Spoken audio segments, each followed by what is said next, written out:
Dan pagi ini saya ingin lanjutkan kembali pada sesi bagian yang ketiga. Saya masih bicara sharing dengan saudara tentang hidup yang berdampak. Tetapi khusus pagi ini saya titik beratkan penegasannya kepada tentang tawar hati. Kita nggak boleh tawar hati supaya hidup kita berdampak bagi banyak orang. Yosua pasal 7 kita baca tentu saja ayatnya dari awal kembali. Untuk mengingatkan kembali akan kisah ini, ayat 1 sampai dengan ayat yang kelima kita baca bergantian. Saya baca ayat 1, Anda lanjutkan ayat yang kedua, ayat 5-nya sama-sama kita baca ya. Yosua pasal 7 ayat 1 saya baca begini kata firman Allah. Tetapi orang Israel berubah setia dengan mengambil barang-barang yang dikhususkan itu. Karena Achan bin Karmi bin Zabdi bin Zera dari suku Yehuda mengambil sesuatu dari barang-barang yang dikhususkan itu, lalu bangkitlah murka Tuhan terhadap orang Israel. Teruskan ayat yang kedua saudara. Yosua menyuruh orang dari Yeriko ke Ai yang letaknya dekat Bet Awen di sebelah timur Betel. Dan berkata kepada mereka demikian, pergilah ke sana dan inilah negeri itu. Maka pergilah orang-orang itu ke sana dan mengintai kota Ai. Ayat yang ketiga, kemudian kembalilah mereka kepada Yosua dan berkata kepadanya, tidak usah seluruh bangsa itu pergi. Biarlah hanya kira-kira 2 atau 3.000 orang pergi untuk menggempur Ai itu. Janganlah kau susahkan seluruh bangsa itu dengan berjalan ke sana, sebab orang-orang di sana sedikit saja. Ayat yang keempat terus. Maka berangkatlah kira-kira 3.000 orang dari bangsa itu ke sana. Tetapi mereka melarikan diri di depan orang-orang Ai. Ayat yang kelima kita baca 1, 2, dan 3. Sebab orang-orang Ai menewaskan kira-kira 36 orang dari mereka. Orang-orang Israel itu dikejar dari depan pintu gerbang kota itu sampai ke Sebarim dan dipukul kalah di lereng. Lalu tawarlah hati bangsa itu amat sangat. Saya ingin ulang kembali pada pembacaan di ayat 4 dan 5. Coba next Anda lihat gambar ini, ayat ini saya baca ulang ya. Maka berangkatlah, dikatakan kira-kira 3.000 orang dari bangsa itu, bangsa Israel ke sana, ke kota Ai, gempur kota Ai dengan 3.000 prajurit tentara Israel. Tetapi diterangkan di sini mereka melarikan diri 3.000 orang ini di depan orang-orang Ai, sebab orang-orang Ai menewaskan kira-kira 36 orang dari mereka kala perang. Orang-orang Israel itu dikejar dari depan pintu gerbang kota itu sampai ke Sebarim dan dipukul kalah di lereng. Mari sama-sama kita baca jemaat Tuhan kalimat terakhir 2, 3. Lalu tawarlah hati bangsa itu amat sangat. Saya katakan beberapa hari yang lalu, Israel itu dalam setiap peperangan melawan musuh, peperangan melawan bangsa-bangsa yang lain, hampir bisa dipastikan selalu mengalami kemenangan. Kenapa selalu menang? Tuhan menyertai mereka. Tuhan yang berperang campur tangan dalam setiap peperangan mereka. Kalau kita membaca kisah-kisah di Alkitab tentang peperangan bangsa Israel, Anda lihat Tuhan selalu campur tangan, selalu saja mengalami kemenangan. Meskipun jumlah kecil lawan jumlah besar tetap menang. Bahkan dalam ayat ini bangsa Israel yang dipimpin oleh Yosua sebelum mereka perang lawan kota Ai, sebuah kota, sebuah negara yang kecil penduduknya tidak banyak. Sebelumnya mereka melawan sebuah negara yang besar namanya Yeriko. Sebuah kota namanya Yeriko. Mereka menang kok. Sebuah kota yang di masa itu, kota Yeriko itu kota tertua sebelum Yerusalem. Kota yang terkuat, kota adikuasa sebelum ada kota-kota yang lain. Ini kota sejarah, kota yang pertama kali kota adikuasa. Kota yang diberi nama tidak mungkin dihancurkan dan mustahil dikalahkan. Tapi Israel dipimpin Yosua dengan begitu mudahnya hancurkan dan kalahkan sebuah kota yang tak pernah kalah, tak terkalahkan. Dikalahkan sama Israel dengan cara yang begitu mudah. Cuman keliling-keliling selama 6 hari satu kali satu hari selama 6 hari. Hari ke-7, 7 kali mereka keliling. Bersorak tiup sangkakala, roboh tembok Yeriko. Mereka mudah dikalahkan. Saudara lihat, lawan sebuah masalah yang besar raksasa, mereka menang. Berperang dengan sebuah masalah yang besar, tembok Yeriko yang kokoh dan tebal, mereka menang. Giliran sekarang mengalahkan kota yang kecil, mereka kalah. Berperang dengan kota kecil, mereka kalah. Dikejar-kejar lari. Dalam peperangan, tidak ada ceritanya Israel dikejar lari selama mereka tidak buat dosa. Makanya hanya dengan jumlah 3.000 tentara yang mati 36 tentara itu kan kecil persentasenya. Tapi kenapa Alkitab catat bangsa Israel dan pemimpin mereka, panglima mereka yang bernama Yosua, Alkitab katakan lalu tawarlah hati bangsa itu amat sangat. Kenapa sampai tawar hati? Karena kalah perang.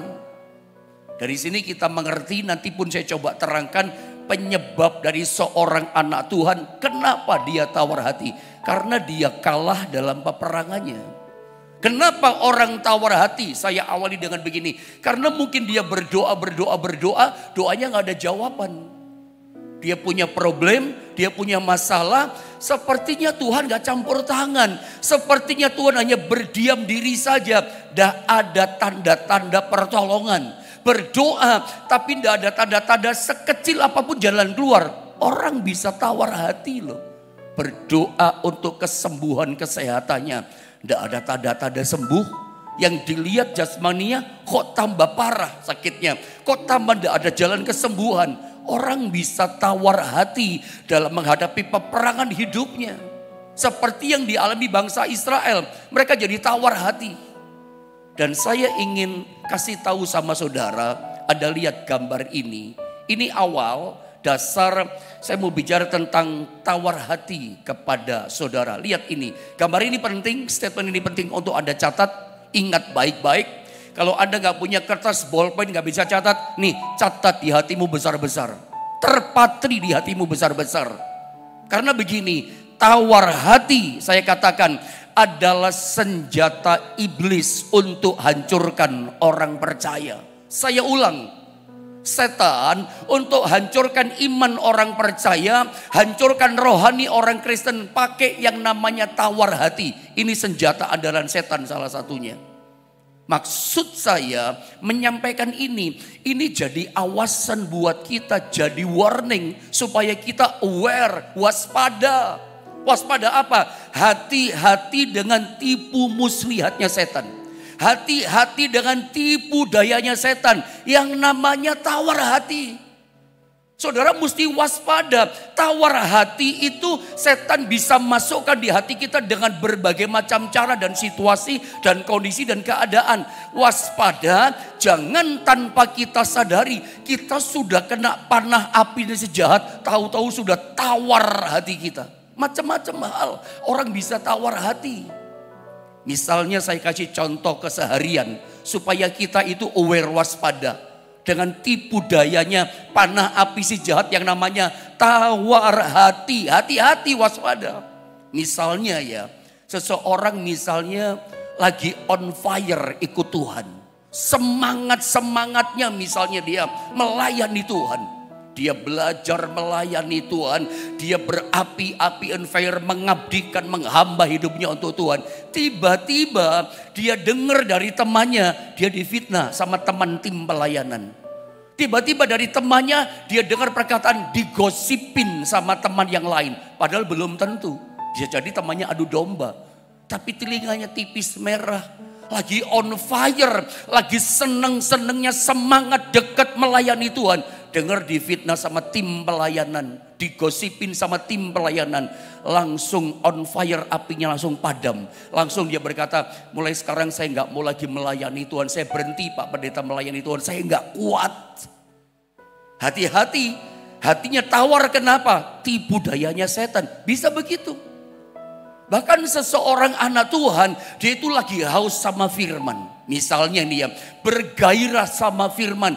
Lagi hobi kesukaan firman, cinta sama firman. Pokoknya lapar terus datang ibadah. Aku mau belajar firman, aku rindu dengar firman. Lagi rindu-rindunya, lagi sayang-sayangnya cinta sama firman. Tiba-tiba dia kena panah api si jahat yang gak sadar. Lihat saudara ya, misalnya contoh boleh kan, pendetanya, gembalanya marah-marah sama pengerjanya. Pendetanya, gembalanya marah-marah sampai melontarkan kata-kata yang gak pantas. Lalu kena di hatinya, loh pendeta kok kayak gitu ya? Hamba Tuhan kok ngomongnya gak pantas gitu ya? Kelepasan emosi ngomong. Lalu dia langsung jadi tawar hati. Hamba Tuhan kok gitu, pendeta kok gitu. Akhirnya dia mulai kendor. Akhirnya dia mulai gak lapar lagi sama firman. Saya menceritakan ini dan itu keseharian, tujuan gini loh. Anda mesti waspada. Sebab setan punya senjata di akhir zaman yang dibikin tawar hati umatnya supaya apa? Hancur iman orang itu. Macam-macam banyak hal. Dalam masalah rumah tangga. Dalam masalah sakit yang tidak sembuh-sembuh. Dalam masalah kita punya masalah kok sepertinya Tuhan diam saja. Doa kok gak dijawab-jawab. Anda lihat orang lain udah ditolong. Orang lain udah dipulihkan. Kok saya belum? Orang bisa tawar hati. Dalam keseharian saya ingin nyatakan sama saudara. Hati-hati loh kita. Makanya catat besar-besar di hati kita. Bahwa tawar hati itu adalah senjata iblis untuk hancurkan iman orang percaya. Hati-hati dengan panah api sejahat ini. Tanpa sadar dalam sebuah peristiwa yang kita lihat, kondisi yang kita alami, jalani, setan itu pintar bisa bikin tawar hati kita. Saya ingin tunjukkan sama saudara gambar ini. Tawar hati itu jangan sampai terjadi sama kita. Begitu kita tawar, hancurlah iman kita. Kalau teh tawar dikasih es, itu seger. Kalau tawar hati nggak boleh. Kalau yang namanya kita pesan di rumah makan, pesan di apa gitu, katakan saya minum es teh tawar ya. Biar teh tawar kalau dikasih es, itu menyegarkan kita, menyenangkan kita. Sama dengan roti tawar. Roti itu tawar, tapi kalau dikasih telur setengah matang, dikasih keju, dikasih selai strawberry, dikasih selai kacang, selai serikaya, enak. Roti tawar ditambah ini, dibumbuin ini enak. Tapi kalau hati kita tawar, bahaya. Anda mesti waspada, Anda mesti beware betul-betul waspada, namanya ini loh. Hati yang tawar, begitu hati kita tawar, selesai. Anda nggak akan punya rasa apa-apa dengan Tuhan. Yang tadinya semangat langsung kendor semangatnya. Yang tadinya cinta sama Tuhan setengah mati, hilang cintanya. Gara-gara apa? Kena panah api si jahat yang namanya tawar hati. Dan setan bisa masuk di setiap isi kehidupan kita. Di mana-mana di setiap segi kehidupan kita. Setan bisa buat kita tawar hati. Lihat ini tawar hati. Kerjaan merosot tawar hati. Oh banyak hal orang bisa tawar hati. Kenapa kita gak boleh tawar hati? Saya berdoa begini, saya berharap begini. Lewat pengajaran firman Allah yang dilepaskan bagi ini. Saya berdoa gini, tidak ada seorang pun di antara kita yang sedang mendengar pengajaran firman Allah ini sampai akhir hidup kita menjadi hati yang tawar. Gak ada. Sampai akhir kehidupan kita tetap asin hati kita. Tetap on fire, berapi-api untuk Tuhan. Tidak pernah padam sampai akhir hidup kita. Ingat kenapa saya katakan sampai kita mati harus tetap jadi asin. Kenapa? Alkitab gambarkan dalam Matius pasal yang kelima di ayat 13. Bukankah kehidupan kita digambarkan seperti garam dunia yang harus tetap asin. Gak boleh tawar loh. Mari saya tunjukkan ayatnya sama saudara. Matius pasal yang kelima di ayat yang ke-13. Saudara perhatikan ayat ini. Dikatakan begini saudara ya. Atau sama-sama kita baca, bisa ya sama-sama baca. 2 dan 3. Kamu adalah garam dunia. Jika garam itu menjadi tawar, dengan apakah ia diasinkan? Tidak ada lagi gunanya selain dibuang dan diinjak orang. Yesus berkata, kamu adalah garam dunia. Tuhan Yesus gak pernah berkata, kamu seperti garam dunia. kamu akan menjadi garam dunia. Enggak. Bahkan Tuhan enggak berkata, kamu ini sama ya, sebangun dengan garam dunia. Enggak. Tuhan enggak pernah berkata akan atau seperti atau sama dengan garam dunia. Tapi Yesus dengan jelas berkata kepada kita, kamu adalah garam dunia. Identitas kita ditunjukkan. Hai anakku, kamu adalah garam dunia. Tuhan tidak berkata, nanti loh kamu akan jadi garam dunia. Enggak. Yesus gak berkata, kamu seperti garam dunia. Enggak. Tapi kamu, identitasmu, sejak kamu percaya, kamu ini adalah garam dunia. Saya mau terangkan sama saudara dari kata dunia. Kita gak mungkin kan menggarami seluruh dunia. Kamu adalah garam dunia. Tapi kita sadar, kita tahu kita gak mungkin seorang pribadi kita ini bisa menggarami seluruh dunia. Gak mungkin, gak bisa. Nah, kata dunia di sini maksudnya apa? Kata dunia di sini maksudnya adalah panggilan kehidupan kita. Dunia kita masing-masing berbeda. Saya ada di dunia rohani, di dunia pelayanan, dunia firman Allah, mengajar firman.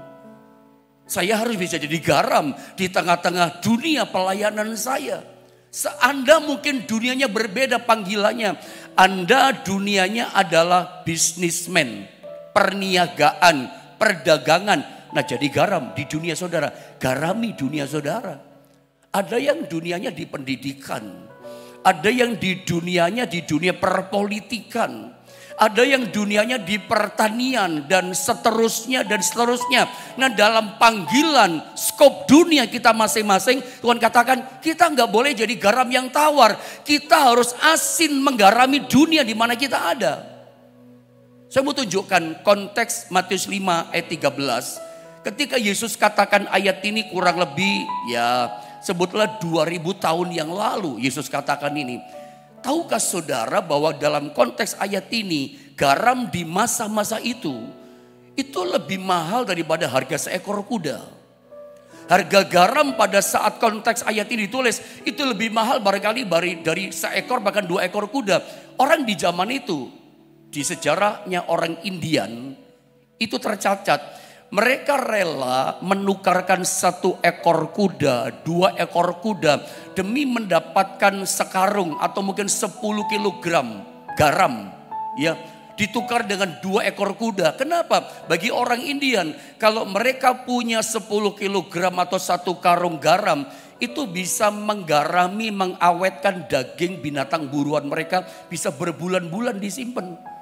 Mereka bisa makan lezat, mereka bisa membumbui masakan mereka dengan enak. Makanya orang Indian tercatat mereka rela menukarkan 2 ekor kuda demi 10 kilogram garam.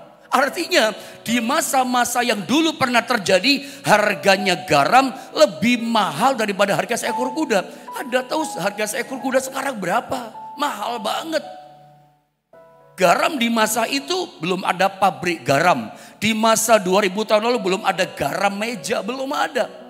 Untuk ngambil garam harus pergi ke laut mati. Tuh, lautan garam. Di sana ngambil. Bagaimana caranya? Ngumpulin bongkahan-bongkahan, serpian-serpian garam. Ya kan? Itu koral-koral garam dimasukin di kain, dibungkus, dibawa pulang digotong. Lalu dalam bungkusan kain misalnya contoh setiap kali masak sup, masak apa, dicelupin garam, diangkat, dirasa sudah cukup, diangkat. Besoknya sama, dicelupin, diangkat. Kalau dipakai tiap hari garam yang dalam kain, lama-lama rasa asinnya hilang. Begitu kainnya dibuka, tinggal koral-koral kecil batunya saja. Kalau sudah tinggal koral batu kerikil yang kecil-kecil, tidak ada rasa asinnya, hilang rasa asinnya. Alkitab katakan jika garam itu menjadi tawar, dengan apa kaya diasinkan? Nggak bisa diasinkan. Tinggal koral batu kerikil kecil, nggak bisa diasinkan. Kalau nggak bisa diasinkan koral batu kecil garam yang tidak asin, diapain? Tidak ada lagi gunanya kata Alkitab, kata Yesus. Selain dibuang, dibuang di mana? Di depan pintu rumahnya lah. Lalu apa yang terjadi? Ya setelah dibuang depan pintu rumahnya cuma diinjak orang kata Yesus. Kan ayatnya bilang begitu. Coba munculkan sekali lagi. Saya baca ulang sekali lagi. Perhatikan baik-baik. Kita harus sampai akhir hidup kita tetap asin. Gak boleh tawar. Tetap on fire, berapi-api buat Tuhan. Gak boleh padam kehidupan kita. Perhatikan, kamu adalah garam dunia. Jika garam itu menjadi tawar, perhatikan, dengan apakah ia diasinkan? Gak bisa diasinkan. Pakai cara apa? Tidak ada lagi gunanya kalau garam tawar. Selain dibuang dan diinjak orang. Kok bisa diinjak? Kan dibuangnya di depan rumah. Tuan rumah yang punya garam tadi, begitu keluar rumah diinjak garam. Tamu datang masuk rumah, tuan rumah masuk, diinjak lagi garam.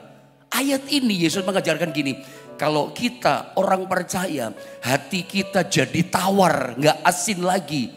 Ya, kita paling-paling cuma diinjak sama dunia, setan akan injak-injak kita, dunia injak kita, orang lain di dunia akan permainkan kita. Anda gak punya kuasa, Anda gak punya power, karena percayamu sudah hilang. Karena hatimu sudah tawar. Orang Kristen kalau tawar hatinya gak ada guna. Seperti orang cuma dibuang, gak ada arti, gak ada nilai, gak ada kegunaannya, gak ada kualitasnya. Ya nanti ujungnya ada cuma nangis, cuma diinjak sama dunia. Punya masalah, gak ada jalan keluar. Dari sini kita belajar saudara ya. Jadi kalau orang sampai hatinya jadi tawar, gak ada gunanya. Makanya kata Tuhan, gak boleh tawar.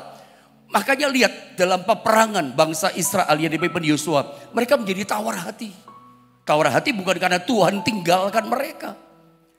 Dari kisah ini kita belajar ya, Yosua dan Israel tawar hati amat sangat, kata ayat yang kelima tadi.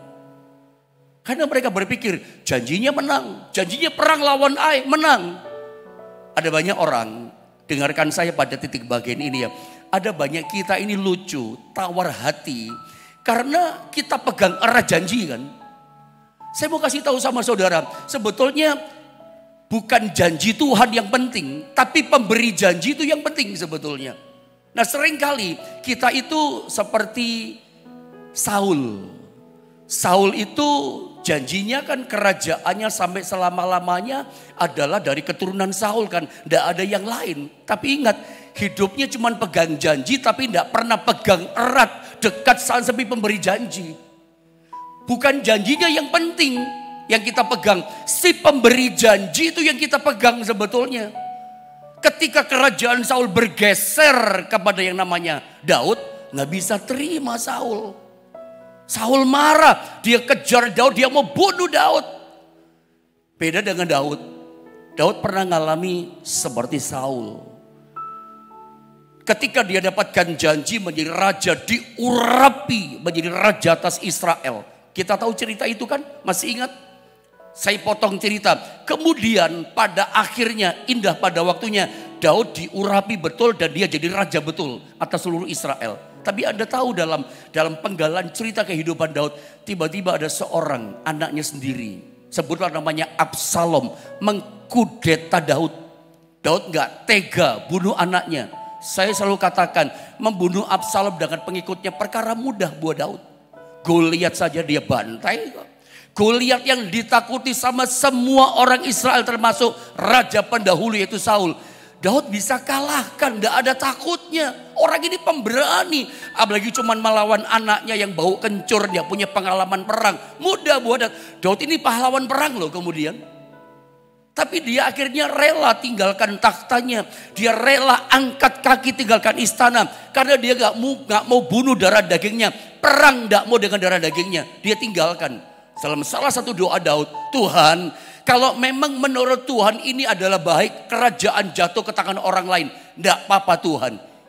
Silakan gak apa-apa. Tapi yang penting kata Daud, jangan ambil rohmu daripadaku. Saya setiap kali dengar doanya Daud, kata Daud, saya terharu mau nangis rasanya. Daud tidak pertahankan apa yang dia punya. Dia tidak pertahankan yang dijanjikan Tuhan. Yang penting Tuhan, engkau jangan tinggalkan hidupku. Nah tiru Daud. Bukan janjinya yang penting. Yang penting si pemberi janji. Nah kita ini seringkali pegang janjinya, hidup kita lepas dari pemberi janji. Makanya kenapa janji-janji Tuhan sama kita. Kita ngerti janji Tuhan buat kita. Kita tahu janji Tuhan buat kita. Tapi apa yang terjadi realitanya? Janji Tuhan tidak jadi nyata. Janji Tuhan tidak digenapi dalam hidup kita. Karena kita cuma terikat diri kita sama janjinya. Aku imani janjinya. Aku deklarasikan dengan iman janjinya. Tapi hidupmu gak terikat dekat melekat dengan si pemberi janji. Bagaimana bisa jadi nyata? Sumber janji, penggenapan kuasanya Tuhan. Dari Tuhan kok. Tapi Anda gak melekat sama si pemberi janji. Coba bagaimana janji digenapi. Lalu kita jadi tawar hati kan gara-gara ini. Saya ulang loh saudara. Ini penting loh saudara. Bahwa bukan janjinya yang penting. Si pemberi janji yang penting. Seringkali kita lepas dari pengertian ini. Lihat Yusuf. Yusuf itu bukan terikat pada janjinya. Makanya dia gak tawar hati. Terikat sama pemberi janji. Ingat kisah Yusuf kan? Janji Tuhan apa kepada Yusuf dalam mimpi, dalam visionnya itu? Janjinya jadi orang hebat, pemimpin besar di satu bangsa. Semua sujud menyembah kepadanya. Sampai orang tuanya, kakak-kakaknya nyembah kepada dia. Itu janji Tuhan kepada Yusuf. Iya kan? Lalu realitanya bagaimana? Apakah langsung jadi pemimpin? Tidak. Masuk sumur besoknya. Nangis dia. Teriak-teriak. Gak ada yang tolong. Apa tawar hati? No. Kemudian dijual jadi budak di Mesir. Sengsara dia. Sampai dijebloskan masuk penjara. Sepertinya mana janjinya? Diimanikah sama Yusuf? Pasti diimani. Dia nangis. Tapi apakah dia tawar hati? Alkitab catat sikap hatinya manis di hadapan Tuhan. Tidak ada pemberontakan. Kenapa? Kita belajar dari seorang bernama Yusuf. Dia bukan terikat pada janjinya Tuhan. Tapi dia mengikatkan dirinya pada si pemberi janji. Dia tetap percaya pada Tuhannya. Bukan terikat. Mungkin Anda sudah deklarasi. Janji Tuhan, saya imani, saya doakan. Tapi kalau ada cuma ikat sama janji. Gak terikat sampai memberi janji. Gak pernah dekat. Mendekatkan dirimu. Jatuh cinta lebih dalam dengan memberi janji.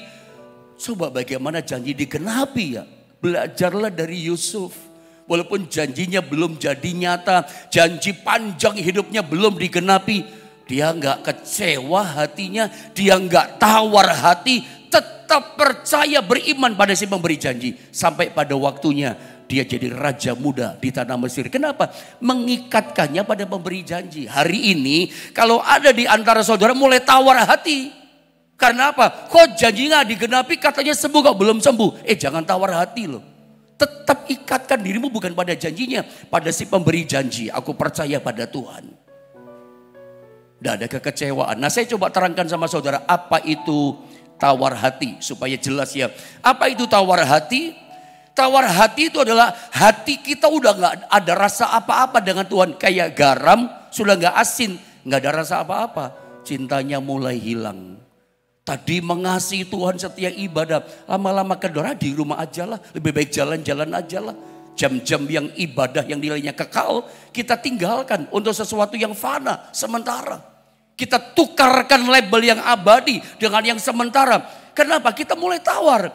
Cinta kita mulai gak ada rasa apa-apa. Iman percaya kita mulai gak ada rasa apa-apa. Di bawahnya mulai kehilangan semangat hati kita. Ada kita pikir percuma lah gitu. Atau udah mulai kehilangan daya juang. Sudah mulai melemah kehidupan kita. Ini artinya tawar hati. Ya, udah gak ada rasa imannya. Gak ada rasa hati kita. Dulu cinta, sekarang gak. Kehilangan semangat kita dengan Tuhan. Saya berdoa pagi ini. Kalau ada di antara saudara mulai lemah iman. Saudara mulai mulai putus asa hadapi masalah. Ada di antara saudara mungkin pagi ini sementara saya berkata-kata menyampaikan firman Allah. Karena urusan bisnismu, urusan pekerjaanmu, job di depan mata kamu gagal ngalami job itu. Tidak bisa engkau raih job itu. Lalu saudara menjadi frustasi. Itu tanda-tanda saya kasih tahu. Anda mulai tawar hati lo dengan Tuhan. Waspada, beware. Kenapa? Ini jangan-jangan tipu daya iblis, panah api si jahat udah kena di hati saudara. Anda kalau mulai lemah iman, Anda mulai putus asa, kehilangan daya juang. Itu tanda-tanda Anda sedang mulai ngalami namanya tawar hati. Datang di kaki Tuhan pagi ini. Minta tolong sama Tuhan. Tuhan tolong aku. Aku mau kuat kembali dekat berpegang dengan aku. Pegang tanganku Tuhan. Minta kekuatan Tuhan. Supaya digairahkan kembali hati saudara. Jangan sampai tawar. Frustasi itu tanda-tanda saudara mulai tawar hati. Makanya ada ayat Amsal 24 ayat 10 berkata begini. Jika engkau tawar hati pada masa kesesakan, pada masa pergumulan, kecillah kekuatanmu. Kenapa kita kalah? Karena kita gak punya kekuatan. Kenapa gak punya kekuatan? Karena kita tawar hati. Setiap pergumulan kesulitan, kalau kita tawar hati, ya gak mungkin kita bisa menang. Makanya tawar hati itu dilarang sama Tuhan. Jangan kamu tawar hati. Jangan kamu jadi garam dunia, garam yang tawar. Kenapa? Gak punya power. Cuman dibuang, gak ada harganya. Anda akan cuma dipermainkan sama dunia. Anda akan cuma dipermainkan sama teman-teman bisnis saudara. Anda cuma jadi mainan dunia ini. Makanya Anda harus asin, gak boleh tawar. Supaya apa? Anda menang, Anda punya power kuasa daripada Tuhan. Amsal 18 ayat 14. Sama berkatakan begini. Orang yang bersemangat terjemah lain berkata, orang yang kuat rohnya. Orang yang bersemangat, orang yang kuat rohnya dapat menanggung penderitaannya. Tetapi siapa yang akan memulihkan semangat yang patah? Siapa yang bisa memulihkan hati yang tawar, semangatnya patah? Gak punya daya juang, gak punya rasa apa-apa di hatinya. Udah patah semangatnya, frustasi. Siapa yang bisa kuatkan dia? Kecuali Tuhan. Gak kuat menanggung. Makanya kita katakan orang yang bersemangat dapat menanggung penderitaannya. Orang yang rohnya kuat, itu kuat hadapi penderitaan. Jadi dibolak-balik sama orang yang rohnya kuat, orang bersemangat. Orang bersemangat hadapi masalah itu orang yang rohnya kuat. Dia kuat tanggung penderitaan. Makanya Amsal 4:23 ayat yang kita kenal. Tuhan wanti-wanti kita, jagalah hatimu dengan segala kewaspadaan. Karena dari situlah terpancar kehidupan. Tuhan katakan jaga hati kita baik-baik. Anda dan saya harus jadi satpam yang siaga terus untuk hati kita sendiri. Tidak boleh sampai kita istilah bahasa meleng. Sampai kita tidak tahu tanpa sadar. Udah tawar hati kita kena panah habis jahat. Jaga, jangan biarkan tawar hati ada di hati kita. Jadi satpam yang baik buat hati kita. Jaga baik-baik. Makanya dalam hukum perang Israel, saudara ya. Hukum perang Israel itu setiap orang Israel ketika perang. Dalam Ulangan pasal 20-an itu ya. Orang yang takut disuruh pulang. Contohnya Gideon dan 300 orang prajurit berperang dengan 135.000 orang tentara Midian. Gideon datangi satu-satu itu. Rahasia kemenangan Israel dalam peperangan. Gak ada orang yang takut dalam perang itu. Yang tawar hati suruh pulang. Ada baca kisah tentang Gideon. Gideon datang. Kamu takut? Iya Panglima. Pulang. Kamu takut? Pulang. Kenapa orang takut tawar hati gak boleh ikut perang? Karena orang yang tawar hati, yang takut perang, kecil kekuatannya gak mungkin bisa menang. Yang kedua lebih bahaya. Kenapa orang yang tawar hati, orang yang takut itu saudara ya gak boleh ikut perang. Yang kedua bahaya mulutnya. Orang kalau takut itu mulutnya bahaya. Ngomongnya negatif. Ngomongnya menceritakan ketakutannya. Nanti yang berani ketularan jadi takut kena virus mulutnya yang jahat itu. Makanya hukum perang Israel yang takut suruh pulang. Melawan 135.000 tentara Midian. Gideon hanya dengan 300 orang pemberani yang setia sama Tuhan. Dan menang, Tuhan bela. 300 bicara orang yang pemberani, yang asin hatinya. Saudara, hari ini kalau saudara menghadapi masalah yang namanya seperti 135.000 tentara musuh. Rahasianya begini, tidak boleh tawar hati saudara. Orang yang bersemangat, orang yang rohnya itu kuat. Dia dapat menanggung penderitaan. Sebesar apapun tantangannya, kita kuat hadapi. Kalau kita kuat bersemangat, rohnya kuat, rohnya asin, bukan tawar. Masalah seberat sebesar apapun kita bisa kalahkan. Makanya gak boleh tawar. Kalau kita lihat sedikit beberapa ayat lagi lalu selesai ya. Ada lihat apa penyebab tawar hati. 2 Korintus 4, 16, 18 saya baca dengan cepat ya. Sebab kami tidak tawar hati, kata Paulus. Tetapi meskipun manusia lahiriah kami merosot. Ini yang bikin orang tawar. Secara jasmani kita merosot. Kesehatan kita merosot. Orang bisa tawar hati. Tapi Paulus katakan kami tidak tawar hati. Meskipun manusia rohania kami, manusia lahiriah kami semakin merosot. Ekonomi merosot. omsetnya merosot, itu bisa bikin tawar hati loh. Tapi Paulus, rasul yang menjadi inspirasi kita.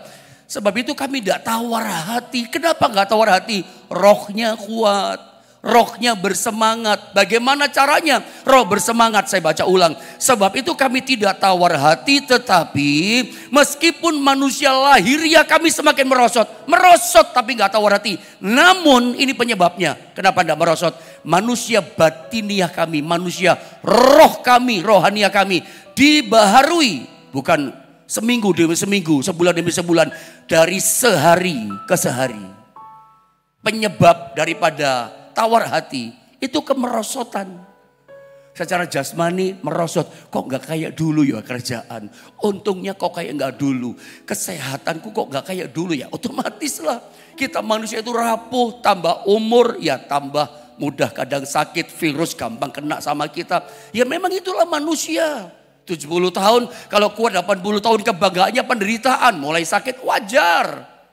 Saya dulu waktu umur 40 tahun kayak sehat, saudara, kuat rasanya. Begitu masuk 50 tahun terasa agak kurang. Kalau saya sharing sama teman-teman, kita terasa ya 50 tahun ke atas nggak kayak dulu ya kekuatannya. Ya disadari atau tidak, kita semua sama, kita lemah. Makanya kelemahan boleh ada, kemerosotan terjadi, tapi roh kita harus kuat.